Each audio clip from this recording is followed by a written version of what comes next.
देश के 73 जिलों के साथ साथ पूर्वोत्तर के 45 जिलों में कोरोना की स्थिति चिंताजनक बनी हुई है।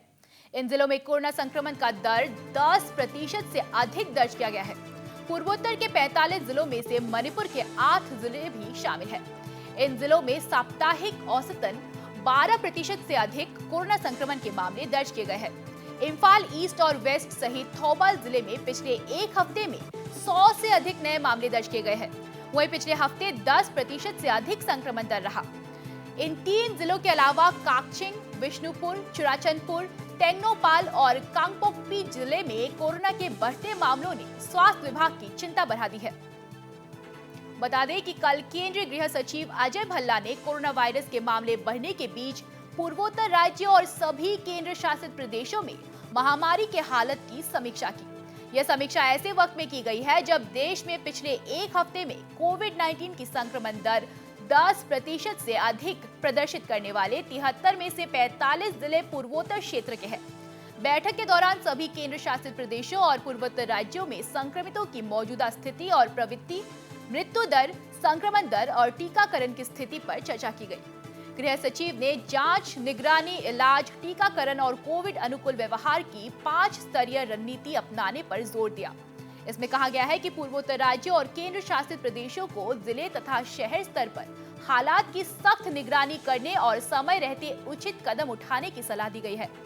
जिन जिलों में संक्रमण दर अधिक है और अस्पतालों में भर्ती मरीजों की संख्या अधिक है, वहां राज्य और केंद्र शासित प्रदेश व्यवस्थित तरीके से पाबंदियां लगाने पर विचार कर सकती है। और इस बारे में अधिक जानकारी के लिए हम जुड़ने वाले हैं हमारे संवाददाता शरद से। शरद, मणिपुर के 8 जिलों में कोरोना के मामले अब भी नियंत्रण से बाहर है। स्वास्थ्य विभाग इसको नियंत्रित करने के लिए क्या व्यवस्था कर रही है? काफ़ी इंतजामात की बावजूद मणिपुर में अगर देखा जाए तो पहले से ही जो 7 डिस्ट्रिक्ट जो है उसकी संक्रमितों की संख्या को मद्देनजर रखते हुए सरकार ने बहुत पहले से ही ये 7 डिस्ट्रिक्ट में शुरू से ही ये टोटल कर्फ्यू लगा हुआ है। और जो अभी हाल ये 7 डिस्ट्रिक्ट कर्फ्यू के अंदर ही है, टोटल कर्फ्यू के अंदर ही है और ये 10 तारीख तक, जुलाई तक चलेंगे। हालांकि ये बात को भी मैं दोहराना चाहूँगा कि कुछ दिन पहले ये स्वास्थ्य विभाग, जो केंद्रीय स्वास्थ्य विभाग की तरफ से 2 टीम भेजा गया था मणिपुर में। उनने 2 दिन यहाँ पर रहने के बाद यहाँ की हालात की जायजा ली। उसके बाद उनने मणिपुर सरकार की स्वास्थ्य विभाग की कर्मियों से, ऑफिशियल से, आला अधिकारी से मिलकर उनने बात की और जो केंद्र की तरफ से भेजे गए टीम जो है उन्हें वापस ये दिल्ली पहुंचने के बाद उनने मणिपुर की हालात की जायजा की रिपोर्ट ये फैमिली वेलफेयर केंद्र फैमिली वेलफेयर की ये आला अधिकारी को सौंपा। उसके बाद फैमिली वेलफेयर की तरफ से मणिपुर की जो चीफ सेक्रेटरी को बाकायदा लेटर लिखा गया। उसमें केंद्र की तरफ से चिंतित जाहिर किया गया, क्योंकि मणिपुर में लगातार अगर देखा जाए तो पिछले 60 हफ्तों के हम रिकॉर्ड देखें तो मणिपुर में संक्रमितों की संख्या कम होने की नाम नहीं ले रहे और मैं लगातार ये दिन ब दिन ये 10% पॉजिटिविटी रेट जो है 10% के ऊपर ही जा रहा है। तो उस बात को संज्ञान में लेते हुए मणिपुर सरकार की तरफ से हमने अभी इम्फाल वेस्ट और इम्फाल ईस्ट की डीसी की तरफ से, डिप्टी कमिश्नर की तरफ से बाकायदा नोटिस निकाला हुआ है। इम्फाल ईस्ट की जगह पर 10 जगहों की नाम उनने अंकित किया है, उसमें पहचान किया है। वहाँ पर माइक्रो कंटेनमेंट की जो भी इंतजाम है उसको सख्त से सख्त ये करने के लिए इम्फाल इसकी डीसी की तरफ से हिदायत दिया गया है। हालांकि वैसा ही इम्फाल वेस्ट की डिस्ट्रिक्ट की तरफ से, Imphal waste district deputy commissioner की तरफ से भी 11 जगह को उन्हें माइक्रो कंटेनमेंट की जो पर रहने के लिए हिदायत दिया गया है।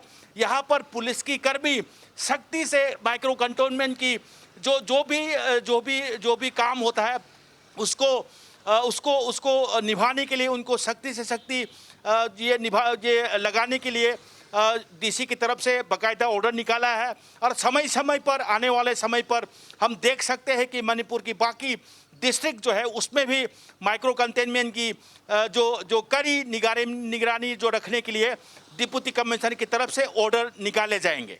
जी शरद, और पूर्वोत्तर के अन्य राज्यों की बात करें तो वहां के मुकाबले मणिपुर में कोरोना के मामले अब भी जस की तस है। क्या स्वास्थ्य विभाग और राज्य सरकार इसे नियंत्रित करने में विफल रही है? आपको क्या लगता है? ये विफल तो नहीं कहना चाहिए, क्योंकि स्वास्थ्य विभाग की तरफ से, मणिपुर स्वास्थ्य विभाग की तरफ से भी बहुत बहुत पहले से ही सख्ती से पालन करने के लिए उन्हें हिदायत दिया गया है, काम भी किया गया है। हाँ, हालांकि उसके बावजूद संक्रमितों की संख्या को नीचे ले पाने में असफल जरूर रही है, और केंद्र सरकार की तरफ से, केंद्र की तरफ से ये चिंता जाहिर किया गया है।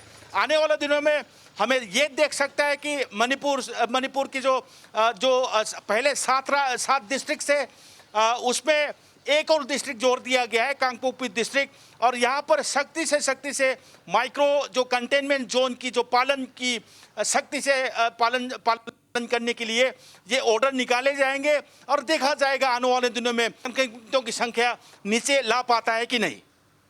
जी शरद, और कोरोना की रोकथाम के लिए मणिपुर में सख्त पाबंदी के बावजूद भी मामलों में बढ़ोतरी देखी जा रही है। आपको क्या लगता है कि लोगों की लापरवाही इसकी एक बड़ी वजह हो सकती है क्या?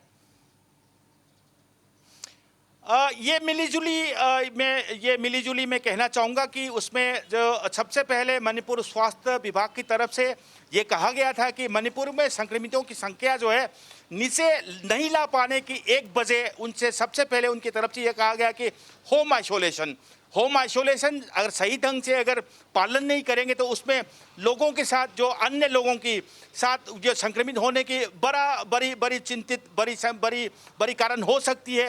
ये स्वास्थ्य विभाग ने, मणिपुर स्वास्थ्य विभाग की तरफ से पहचाना गया, और आने वाले दिनों में जो अभी हमने देखने को मिला है कि पहले होम आइसोलेशन में बहुत लोग रहते थे, वो एसिम्प्टोमेटिक जो कोविड-19 पॉजिटिव पेशेंट जो है, अभी ये होम आइसोलेशन की जो अंकित जो है वो काफ़ी कम कर दिया गया है, और स्वास्थ्य विभाग की तरफ से ये पूरी कोशिश की जा रही है, अगर एसिम्प्टोमेटिक हो तो भी कोविड केयर सेंटर जो सरकार की तरफ से चलाया गया कोविड केयर सेंटर, और जो community level Covid care centre जो है उसमें रहने के लिए हिदायत दिया गया है।